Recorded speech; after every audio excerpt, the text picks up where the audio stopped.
Amém, irmãos? O texto que nós vamos falar hoje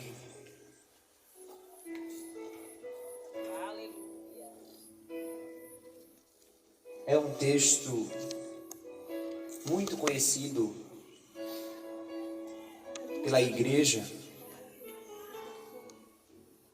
Um texto que nos fala sobre uma história extraordinária. Eu peço nesse momento que todos os que estão nos ouvindo prestem atenção, pois a Bíblia diz que a fé vem pelo ouvir e o ouvir pela palavra. Ou seja, eu só posso ter fé no Senhor se eu ouvir a sua palavra. Mas nós sabemos que quando não há atenção, os ouvidos apenas servem como um obstáculo e não como um canal. Mas quando nós prestamos atenção no que está sendo pregado, a palavra entra aos nossos ouvidos e assenta-se no nosso coração. Então, vamos prestar atenção, porque eu prometo que não vou me alongar muito, irmãos. Nós iremos falar aproximadamente meia hora. Lembremos-nos que nós temos tantos afazeres, tantas coisas no nosso dia a dia. Mas quando chega o momento de ouvir a palavra, a gente tenta procurar outra atração, outra forma de entretenimento. E isso não é certo. Quando nós estamos diante da palavra do Senhor, nós temos o dever e a obrigação, seja crente ou não, de atentar para a palavra de Deus. Glória a Deus. Nós mostramos respeito a Deus quando ouvimos a sua palavra. Amém? Então você que está aí em sua casa, que está aqui conosco, preste atenção nessa palavra. Nós lemos no capítulo 9 de Atos dos Apóstolos. Esse versículo, ou melhor dizendo, este capítulo, nos fala sobre a história de conversão de um dos maiores homens que esse mundo já conheceu. Um dos homens mais extraordinários que a terra já pôde conhecer. O seu nome é Saulo de Tarso.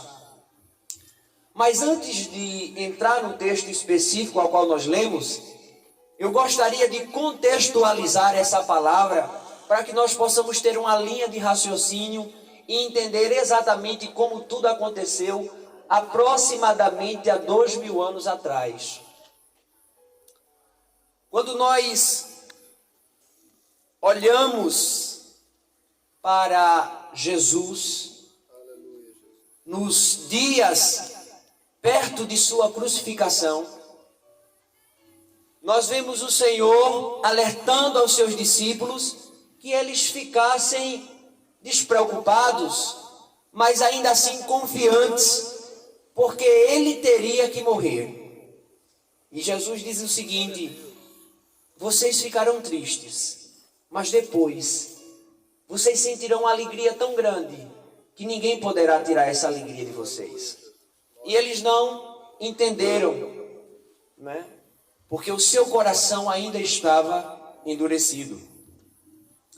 E depois que Jesus, ele morre na cruz, no dia da Páscoa judaica, né?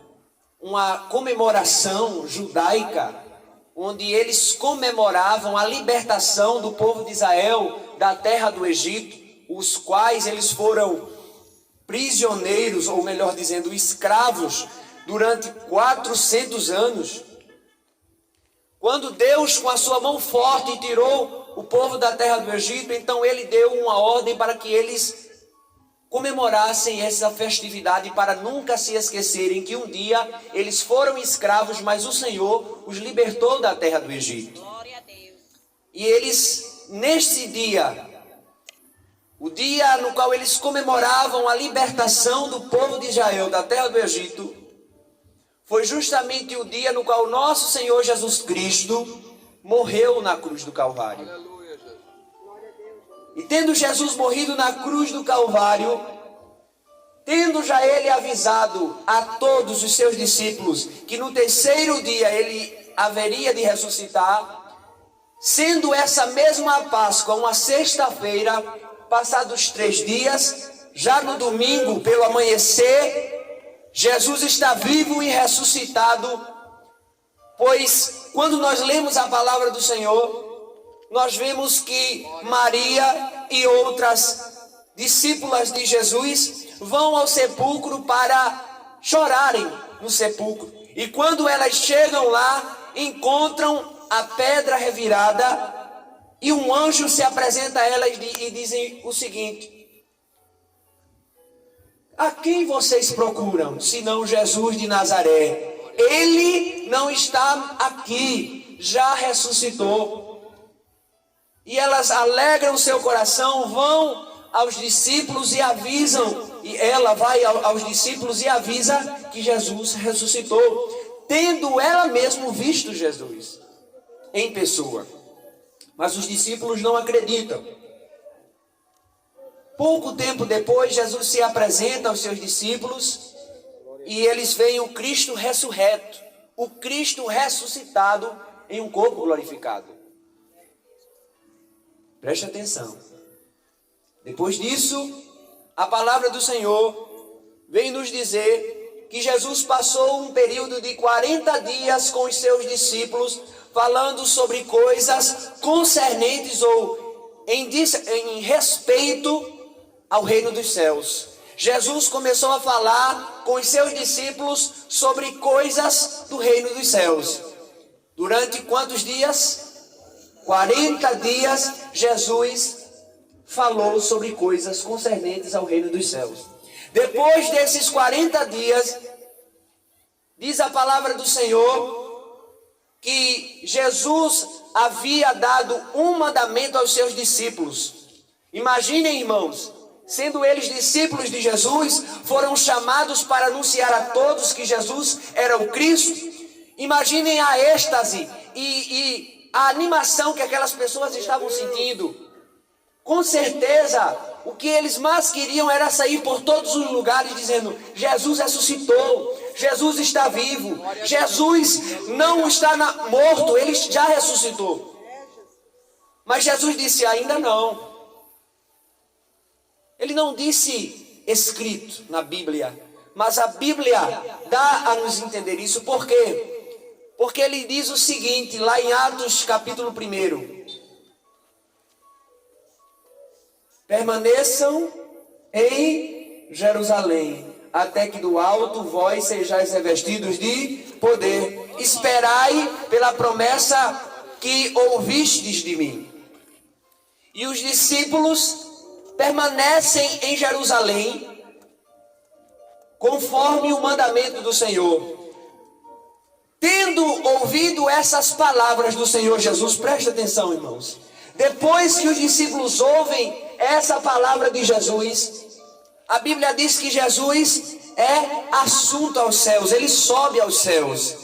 E ele vai e senta-se à mão direita de Deus, onde ele está até hoje. Como Rei e Senhor.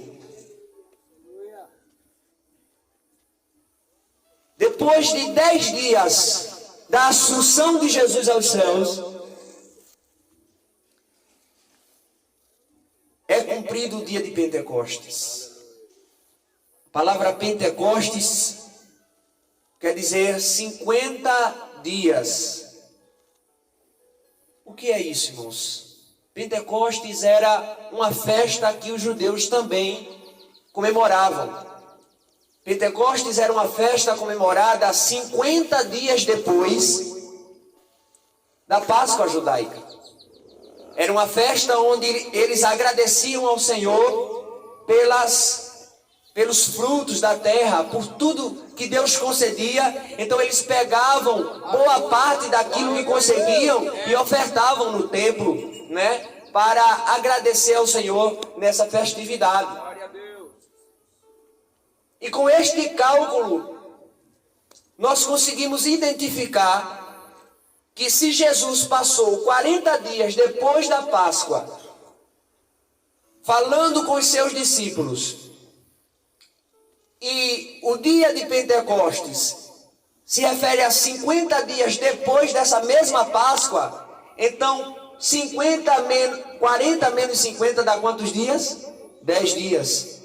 Durante 10 dias a igreja ouviu a palavra do Senhor e permaneceu em Jerusalém orando e jejuando, buscando o batismo com o Espírito Santo. E enquanto eles buscavam o batismo com o Espírito Santo, é de se notar algo. O que, irmãos? A Bíblia diz que no período em que Jesus estava para subir aos céus, havia aproximadamente 500 pessoas ouvindo o que ele estava falando. Mas quando nós vamos para o livro de Atos dos Apóstolos, no dia de Pentecostes, ou seja, 10 dias depois de Jesus subir aos céus, só há 120 pessoas dentro daquela casa em jejum e oração. O que isso significa? Isso quer dizer que 380 pessoas viram o Mestre dando esta promessa. Mas eu quero acreditar que no primeiro dia, segundo dia, orando e pedindo o batismo com o Espírito Santo e não tendo recebido, eles esmoreceram, desacreditaram e disseram: não vai acontecer nada. Então nós vamos embora. 380 pessoas vão embora, mas 120 que creram e confiaram na palavra do Senhor permaneceram de joelhos em oração buscando ao Senhor. E diz a Bíblia em Atos 2 que, cumprindo-se o dia de Pentecostes, estando todos reunidos em um só lugar, de repente veio do céu um som como de uma rajada de vento veemente e impetuoso, e encheu toda aquela casa, e foram vistas sobre eles línguas repartidas como de fogo, que pousaram sobre cada um deles. Uma língua pousava sobre a minha cabeça, sobre a sua cabeça, pousava sobre a cabeça de cada um. E diz a Bíblia, todos foram cheios do Espírito Santo. Nesse grupo de 120 pessoas estavam os apóstolos e outros discípulos de Jesus. Mas como Satanás não se dá nunca por vencido e sempre tentou durante a história da igreja destruí-la, já de princípio ele começa a efetuar a sua malignidade no meio do povo. O que faz ele? Diz a palavra do Senhor que um homem chamado Estevão, cheio do Espírito Santo e de conhecimento, glória a Deus, homem poderoso na palavra, nenhum homem conseguia calar Estevão, nenhum homem tinha sabedoria e tanto conhecimento quanto ele. Qualquer homem, acredito eu, nestes dias que tentassem debater com Estevão sobre Bíblia, nunca venceriam uma só discussão com ele, porque ele era um homem extremamente sábio, mas tinha um segredo: ele ainda era cheio do Espírito Santo. E diz o Senhor Jesus que o Espírito Santo, quando viesse, iria ensinar aos crentes todas as coisas. Então imagine que um homem que já era letrado e conhecedor da Bíblia, agora tendo a ajuda e o ensino do Espírito Santo, se tornou um homem ainda mais sábio e cheio de convicção. Este mesmo homem começa a pregar, irmãos, e pregar, e pregar, e pregar, e há um momento em que ele vai à presença dos sacerdotes e da liderança daqueles dias, e ele começa a falar, desde Abraão até Jesus. Veja que homem sábio, passando de antepassado por antepassado, contando a história de um por um, cheio de convicção e do Espírito Santo. E há um momento em que o Espírito Santo impulsiona, presta atenção, você vai entender, eu estou contextualizando a palavra. E há um momento em que o Espírito Santo já não suportava mais aquela intolerância dos ouvidos dos que o estavam ouvindo, que produz nele a seguinte palavra: ó, duros de coração, para crer em todas as coisas que diz respeito às Escrituras. Vocês sempre resistiram ao Espírito Santo. Eu não estou falando para os irmãos, estou dando o exemplo como ele fez. Ele se pôs ali com autoridade contra aquela liderança. E diz a Bíblia que quando eles ouviram a palavra de Estevão, eles ruíram os dentes de ódio contra ele. E pularam em cima de Estevão, e pegaram Estevão e apedrejaram Estevão. Mas antes que Estevão morresse, diz a palavra do Senhor que em invocação ele dizia: Senhor, não lhes impute este pecado, não cobre deles esse pecado. Um homem que tinha amor pelos seus inimigos até na hora da morte, mesmo na hora que os seus inimigos o estavam apedrejando. E ele sai desta terra e entra nas mansões celestiais dizendo essa palavra: Senhor Jesus, recebe o meu espírito. E diz a Bíblia que, tendo dito isso, Estevão expirou e morreu. E naquele mesmo dia, dizem as Escrituras, que houve uma grande perseguição contra a igreja.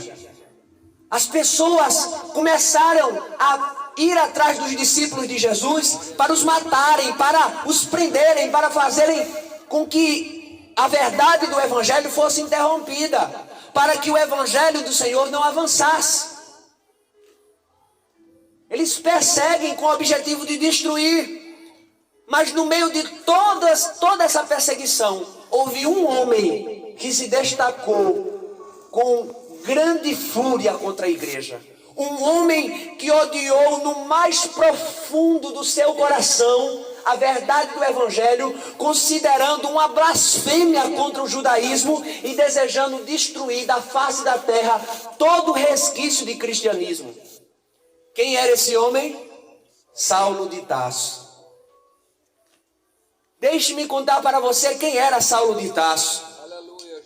Como o próprio nome dele já diz, ele era natural de Tarso, cidade da Cilícia, grande cidade marítima daqueles tempos, grande exportadora, uma cidade grandiosíssima, muito importante, um centro de comércio muito importante. Saulo nasceu nessa cidade, que era gentílica, porém ele era judeu legítimo. Ele, aos 8 dias de nascimento, conforme a lei de Moisés, foi circuncidado. E à medida que crescia, ele foi educado por talvez o maior nome em conhecimento de Bíblia daqueles dias, Gamaliel. Grande doutor da lei, respeitado por todo o povo de Israel. Saulo, diz a Bíblia, aprendeu aos pés dele, foi discípulo de Gamaliel. Ele era um homem extremamente zeloso, e de acordo com os relatos bíblicos, dá-se a entender que ele seria muito provavelmente o grande nome do judaísmo daquela época. Saulo viria a ser um grande líder do povo judeu. Mas deixe-me explicar melhor para os irmãos o motivo da ira de Saulo. A questão é que, por não ter o entendimento e a revelação do Espírito Santo, os mestres judeus traçaram para o povo de Israel uma visão, uma interpretação da Torá, que são os 5 primeiros livros da Bíblia: Gênesis, Êxodo, Levítico, Números e Deuteronômio, como também os profetas e os salmos, onde nesses livros eles tinham umas promessas que diz respeito a um Salvador, ou melhor dizendo, de acordo com a Bíblia, Messias, que viria a salvar o seu povo de Israel. Mas qual era o pensamento deles? Eles acreditavam, irmãos, que o Messias judaico, o Messias judeu, ele viria como um príncipe conquistador, como um rei, um homem influente, com grande poder aquisitivo. Um homem que provavelmente viria num cavalo branco, com a espada, para levantar o povo de Israel contra o Império Romano que os dominava naqueles dias, para aniquilar os romanos e proclamar a vitória de Israel como um reino reedificado. Era esse o pensamento dos mestres de Israel daqueles dias. E eles ensinaram isso ao povo. Então imagine que toda uma população aprendeu que o Messias, o Salvador, viria para salvar o povo dos romanos. Ele seria um conquistador. Mas o que a Bíblia, na verdade, diz é totalmente diferente. Porque de acordo com o que as Escrituras nos dizem, Jesus, conforme Mateus capítulo 1, versículo 22, se não estiver enganado, ele viria para salvar o seu povo dos seus pecados. Isso foi o que disse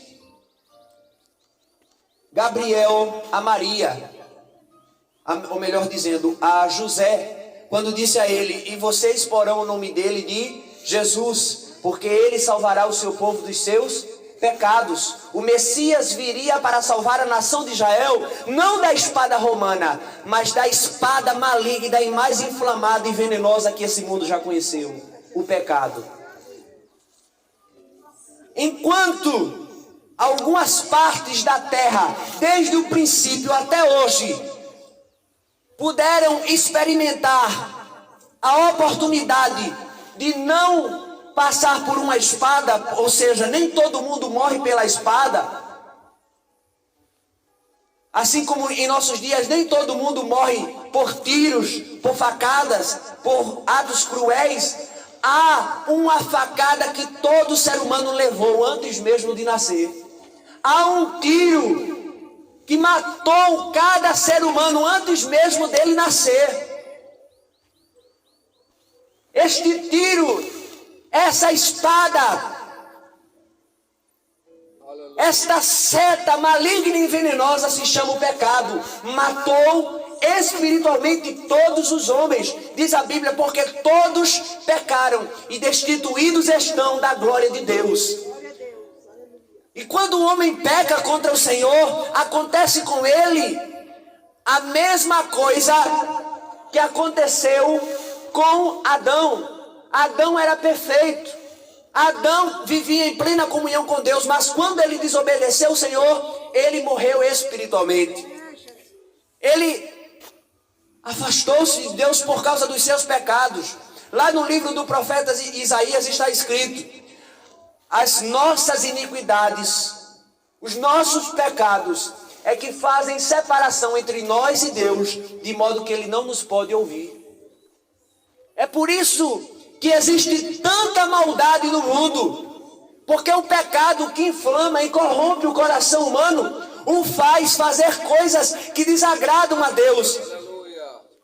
O pecado é a causa pela qual um próximo odeia o outro, uma família se divide, um homem mata o outro. É por causa do pecado que nós temos doenças. Toda espécie de mal que você puder imaginar só acontece por causa de uma palavra, e essa palavra se chama pecado. E para livrar o homem desta seta maligna, o grande autor da nossa salvação desceu,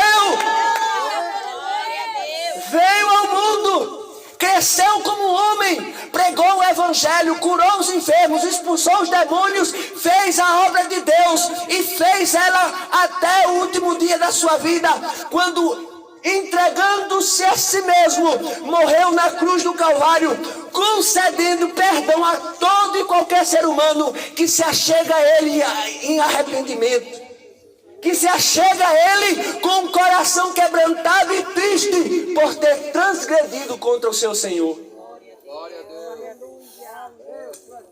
Deste foi que Jesus veio nos salvar, o pecado. Ele veio nos salvar disto. E a início, quando ele esteve aqui em corpo humano, ele veio salvar o seu povo de Israel. Mas diz a Bíblia, ele veio para os seus, e os seus o rejeitaram. Eles não conheceram a Jesus. Eles viram Jesus, mas não entenderam quem era Jesus. Infelizmente, irmãos, eles não entenderam quem era Jesus. E por causa disso, por ter esse entendimento, Saulo, que era zeloso da lei, acreditava que o Messias seria um príncipe o quê? Conquistador. Ele seria um homem poderoso. Ele não seria um Messias que vinha salvar do pecado. Saulo pensava na mente: o Messias vai vir e vai nos liberar contra Roma. O Messias não vai vir, vai ser um homem pobre, um homem que não tem nem um travesseiro para reclinar a cabeça, um homem que não tem uma casa para morar, um homem que não tem coisa nenhuma, senão a companhia de um monte de pessoas mais e perversas. Um aqui é publicano, outro ali é uma prostituta, outro ali é um mentiroso, outro ali é um ladrão. Aleluia, Jesus. Esse não é o Messias. E para piorar, o Messias que viria trazer vida ao seu povo morre numa cruz. Diz ele: isso é uma blasfêmia, isso é uma mentira, isso é uma má interpretação das Escrituras. Então, agarrando-se a esse sentimento, Saulo, por ser extremamente zeloso, conforme ele mesmo fala na Bíblia, que ele era muito zeloso. O que é alguém zeloso?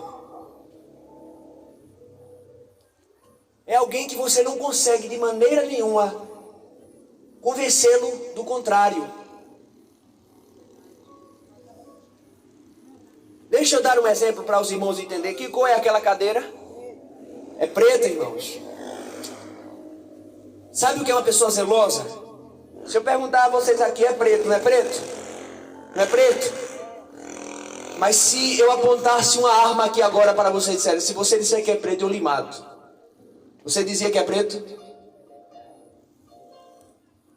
Você dizia é azul, vermelho, rosa, lilás, é qualquer cor, menos preto. Mas sabe o que é uma pessoa zelosa? Mate-me. Mas ali é preto. Ali é preto. Ali é preto. Eu não abro mão de uma vírgula, de uma verdade. E assim era Paulo. De acordo com o que eu entendo, dizia ele: ninguém me muda. Alguns mestres de Israel eram um pouco abertos, aceitavam várias interpretações sobre casamento, sobre vários assuntos. Paulo não. Paulo era irredutível. Ele era um homem firme nas suas convicções. Ninguém podia dizer o contrário a ele. Se você chegasse, por exemplo, hoje na casa de Paulo, se ele fosse vivo, e você tentasse convencer ele de algo contrário ao que ele pensa, ele iria lhe expulsar imediatamente. Ele dizia: arrede-se daqui. Não pregue para mim o evangelho. Cale-se. Ele seria assim, zeloso do seu próprio entendimento. Glória a Deus. Verdade, glória a Deus. Assim era Saulo. De tal forma que diz a palavra do Senhor que, sendo tão zeloso, ele vai ao sumo sacerdote de Israel, um homem mais importante de acordo com as questões sacerdotais, espirituais de Israel, um homem de maior autoridade, e ele vai até o sacerdote e pede cartas, para que essas cartas lhe permitissem chegar até as sinagogas na cidade de Damasco, que era o local para onde os crentes haviam fugido da perseguição, porque, lembrem-se, eles estavam em Jerusalém. Quando a perseguição ocorreu, diz a Bíblia que os discípulos se espalharam por todos os lugares, e uma grande massa de crentes foram para a cidade de Damasco. Sabendo Paulo disso, ele propõe em seu coração a ir para Damasco, perseguir a igreja lá e destruir a igreja. Diz a Bíblia que ele era como uma fera selvagem, pronta para dragar a sua presa. Ele entrava de casa em casa perseguindo os irmãos. Ele fez isso por toda Jerusalém e estava proposto a fazer em Damasco.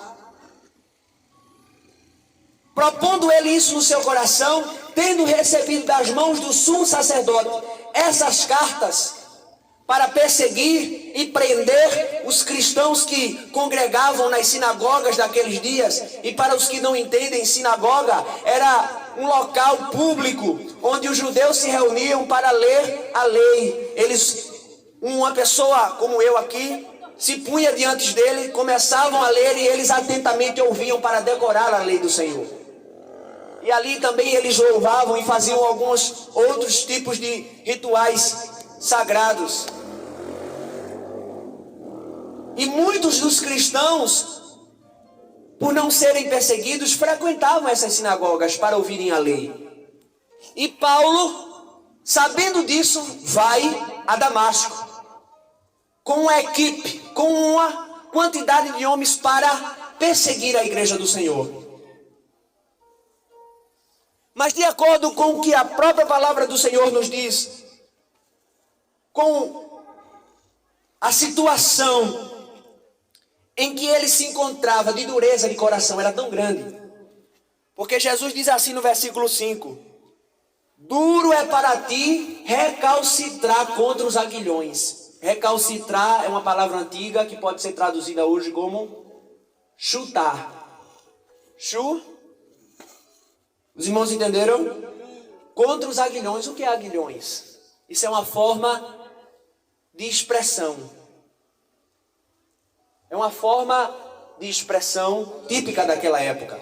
O aguilhão, irmãos, é uma haste de madeira naquele tempo que tinha um ferrão de um peixe, de um osso, de algum animal, e que alguns boiadeiros colocavam na ponta para, se o gado ou a ovelha ou algum tipo de caprino tentasse sair da linha, né, fugir do rebanho, eles pegavam aquele aguilhão, aquele ferrão e cutucavam para que o boi se assustasse e voltasse para o caminho. Ali dava aquele toque, aquele ferimento, e ele voltava para o caminho. E essa expressão aguilhão foi utilizada para se referir aos pregadores do Evangelho. Ou seja, Paulo ouvia muitas pessoas cheias do Espírito Santo chegar para ele, talvez em profecia, talvez de formas extraordinárias, operando milagres na frente dele. E ele ainda dizia: eu não acredito. Você pode fazer o céu descer aqui, eu não acredito no que você prega. Veja como o coração desse homem era duro. Mas como eu esqueci-me de anunciar aos irmãos e agora leio para contextualizar a palavra, o título da nossa pregação se chama Uma Conversão Impossível que se tornou possível. Quando tudo parecia contrário, quando Paulo não cria nos milagres, nas coisas que via, nos grandes sinais que os apóstolos e os discípulos de Jesus faziam, quando toda a expectativa sobre este homem, quando todas as pessoas muito provavelmente olhavam para Paulo e diziam assim: qualquer pessoa pode se converter e entregar a vida a Jesus, menos esse homem está perdido, esse homem vai de cabeça para baixo para o inferno, esse homem não tem mais salvação. Diz a palavra do Senhor que pela graça do Senhor Jesus Cristo, quando Paulo está chegando perto de Damasco, uma luz do céu lhe aparece, e no meio dessa luz ele ouve uma voz que lhe diz o seguinte: Saulo, Saulo, por que me persegues? Glória a Deus. Aleluia, glória a Deus. Aleluia. E imediatamente, tendo ele caído no chão, ele exclama dizendo: quem és, Senhor? Acredito que a última pessoa que Paulo esperava ouvir era Jesus. Talvez passou pela mente dele: Aleluia. talvez isso seja Deus que veio aqui se encontrar agora comigo para dizer que está se agradando de eu estar perseguindo essa seita. Ele poderia imaginar que fosse qualquer outra pessoa. Ele pergunta: quem és, Senhor?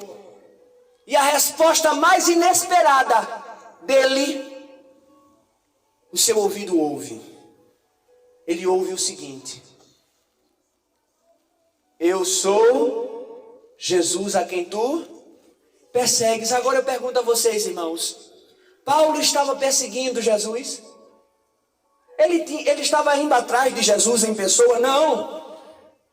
Ele estava perseguindo os discípulos de Jesus, ele estava entrando nas casas dos discípulos, levando eles presos e aprovando, como ele próprio diz, a morte dessas pessoas.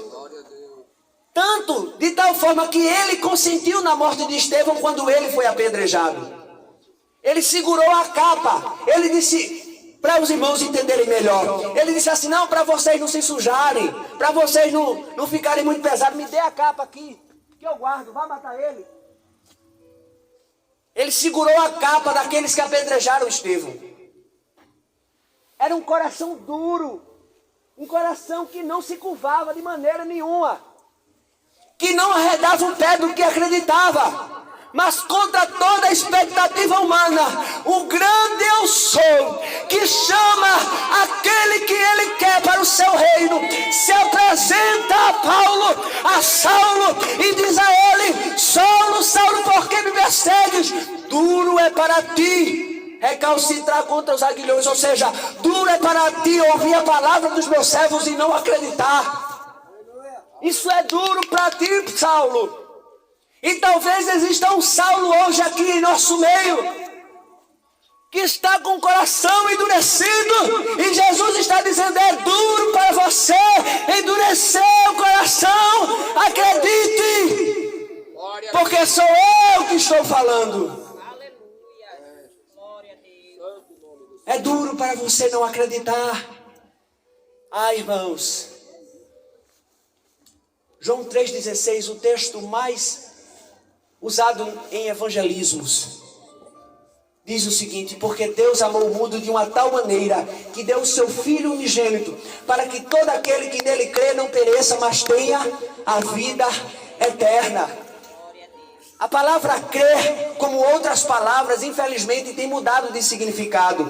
Em nossos dias, o que as pessoas entendem como crer é simplesmente acreditar. Ou seja, eu acredito que Jesus existe, eu acredito que Deus existe, então eu estou salvo por isso. Mas deixe-me dar um exemplo para encerrar as minhas palavras. Quando você lê a Bíblia, você encontra em algumas traduções mais antigas a palavra repreender. Repreender, de acordo com o dicionário, significa corrigir com veemência, corrigir com certa dureza, corrigir. Mas com o passar do tempo, com a ascensão do movimento pentecostal aqui no Brasil, foi se utilizando muito essa palavra para designar expulsão. Então as pessoas chegam e dizem, está repreendido em nome de Jesus, Satanás, ou seja, está expulso, né? Vai embora. Mas repreender não significa expulsar, repreender significa corrigir, colocar em linho, em reta, trazer de volta ao caminho, ao pensamento correto, ao raciocínio direito. Isso é repreender. Mas por causa do passar do tempo, a palavra mudou de significado. Assim, a palavra aqui, que está escrita crer, em João 3,16, não é simplesmente acreditar que Jesus existe. Porque a própria palavra diz, crês tu que Deus existe? Fazes bem. Mas saiba que até os demônios creem e estremecem. Os demônios não só creem, não só têm certeza que Deus existe, como eles estremecem diante dessa verdade. Quando um crente cheio do Espírito Santo abre a boca e diz, Ele existe, Ele é fiel, os demônios estremecem. Glória a Deus, aleluia. Porque eles sabem, é verdade o que ele está falando. Os demônios estremecem diante do nome de Deus. Mas eu pergunto a você, por que eles acreditam que Deus existe? Eles são salvos? Mas deveria ser, porque eles creem que Deus existe. Perceba que aqui não é simplesmente crer, irmãos. Porque a palavra crer aqui, nas raízes judaicas, é emuná. Guarde bem essa palavra, emuná. Repita comigo, emuná. Emuná. Emuná significa, e eu vou dar o exemplo. Imagine que você está dentro de um rio. Eu já dei esse exemplo outra vez. Imagine que você está dentro de um rio. Enquanto você está nadando, uma correnteza vem e lhe toma, lhe sobrevém. E você começa a nadar, tentando ficar na superfície ou ir para a parte rasa, e você não consegue. E é um momento que as suas forças vão embora, que você não tem mais força para viver. Então você chega ao pensamento e diz, eu vou morrer. Não há mais o que fazer. Eu vou me afogar. Só que imagine que de maneira inesperada, quando você menos imagina, um toco enorme surge, emerge das águas, bem na sua frente. O que é que você faz? Você chega naquele toco e diz para ele: toco, tu és tão lindo. Toco, tu és maravilhoso. Toco, tu és lindo, tu és grandioso. Você começa a poetizar, a falar bonito do toco. Você faz isso? Você não faz isso? Quando você vê o toco na sua frente, a atitude imediata que você vai tomar é agarrar-se a ele. A palavra emuná, em seu significado abrangente, é isso: agarrar-se. Então, quando a Bíblia diz crer no Senhor Jesus, não é simplesmente acreditar que Ele existe. Nós temos que nos agarrar a Ele, irmãos. Nós temos que enxergar em meio ao sufoco das águas revoltas deste mundo que tentam nos afogar, apenas um toco que pode nos salvar, se nós nos agarrarmos a Ele. Este toco se chama Jesus de Nazaré, o qual pagou com o seu próprio sangue o preço do nosso pecado para nos conceder a salvação. Todos nós que entregamos a nossa vida para servir-lhe com obediência, temos a certeza de que um dia veremos a face dele como Ele é. Você pode ter essa certeza nesta noite. Você pode ter a salvação da sua alma, o perdão dos seus pecados, contanto que você venha em arrependimento a Jesus, contanto que você se achegue a Deus com um coração quebrantado e contrito, pois diz a Bíblia: este coração não rejeitará o Senhor. Se houve salvação para o homem que perseguiu a igreja do Senhor, para o homem que ouviu os pregadores do Evangelho e não creu, por que não haveria para ti? Se o homem que consentiu na morte dos discípulos do Senhor, o homem que fez tantas atrocidades, irmãos, a ele a graça do Senhor se revelou, por que não pode se revelar a ti, trazendo salvação à tua vida? Glória a Deus.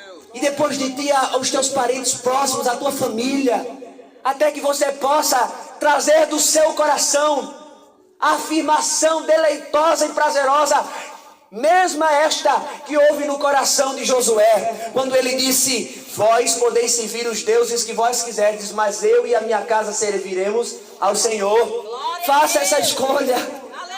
Diga: eu e a minha casa serviremos ao Senhor, porque quando você se dedicar a Cristo nessa vida, um dia você terá uma grande recompensa na cidade celestial, pois diz a palavra de Deus: olho nenhum viu, nem ouvido jamais ouviu, nem subiu ao coração do homem, ninguém, por mais sábio e entendido, mesmo os discípulos do Senhor, nunca puderam imaginar as maravilhas que aguardam um salvo que chega lá no céu. Glória a Deus. Aleluia. Deus tem reservado isso em secreto, para que naquele grande dia os que forem fiéis até o fim possam contemplar com seus próprios olhos.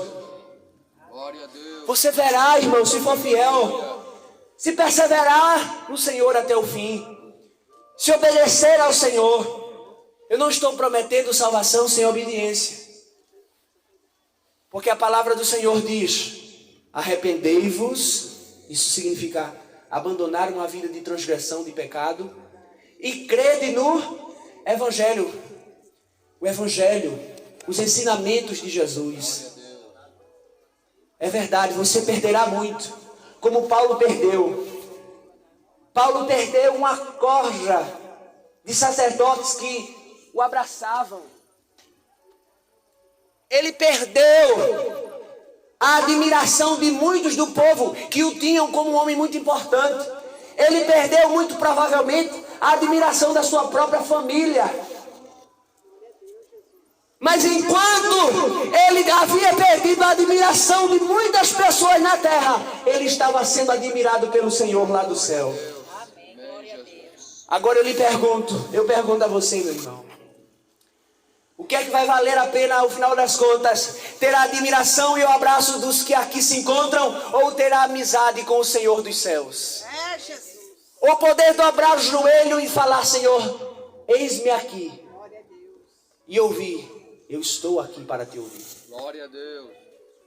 Esse é o privilégio que todo servo fiel a Deus e sincero encontra aos pés do Senhor. ter a liberdade de entrar na presença de Deus como filho.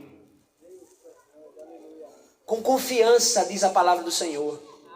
Nenhum homem pode falar com Deus ou ter contato com Ele sem antes aceitar a Cristo. Se você tentar chegar-se a Deus, conversar-se com Ele, sem Cristo, você não poderá de maneira nenhuma. Porque Jesus disse: eu sou o caminho, a verdade e a vida. Ninguém vem ao Pai a não ser...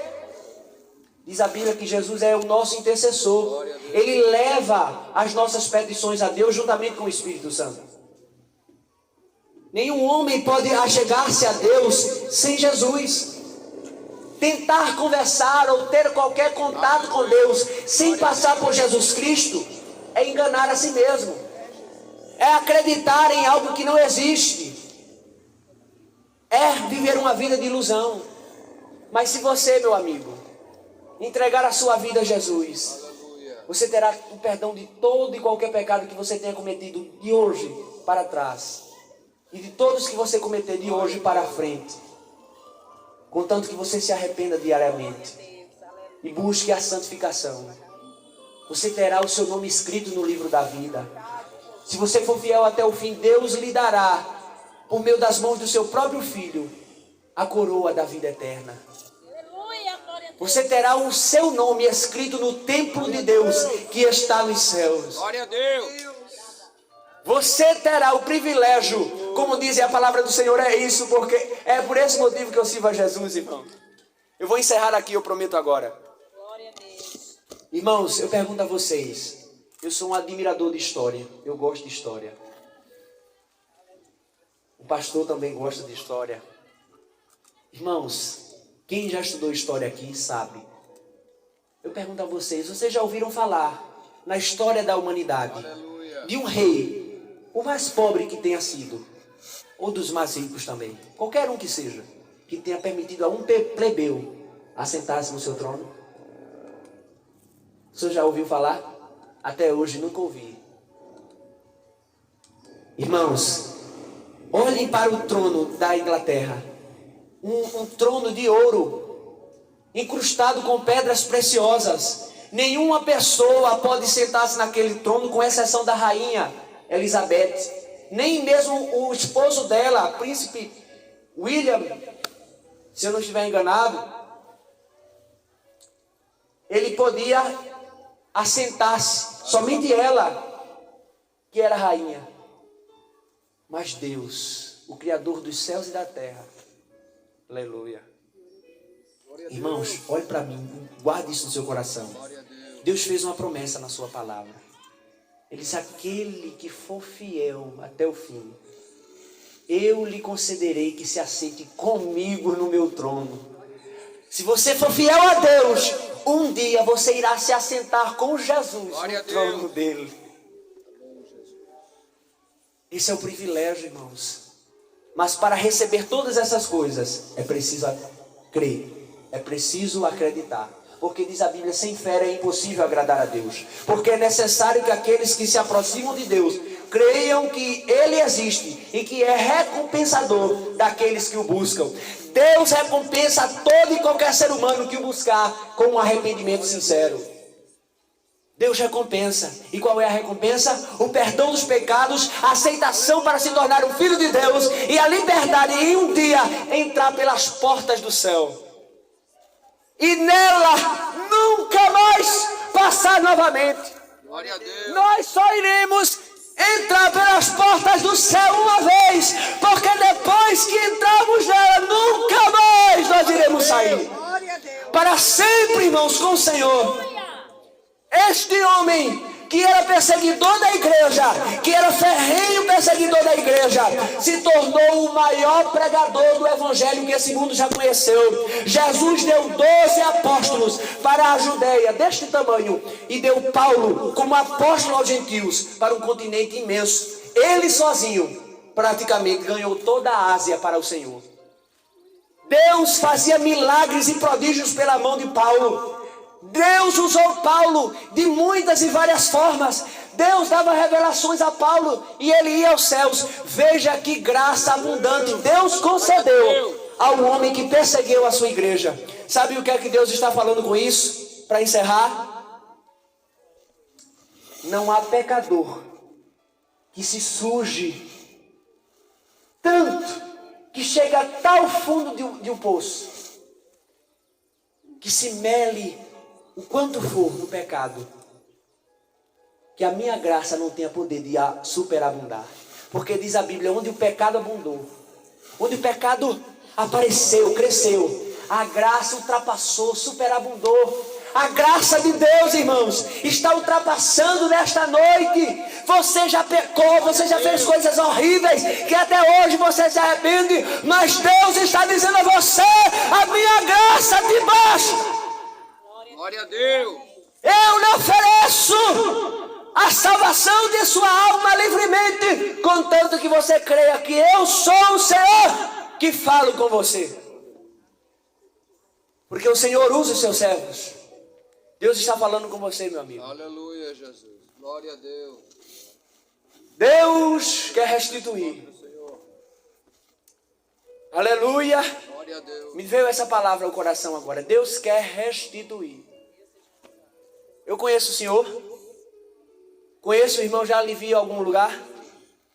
Mas eu quero dizer que Deus quer restituir algo na tua vida. Glória a Deus. Deus, aleluia. Olha teu nome, Jesus. E Ele vai restituir. Se tu crê no que eu estou falando, de te entregar hoje a Glória a Jesus. Deus. Glória a Deus.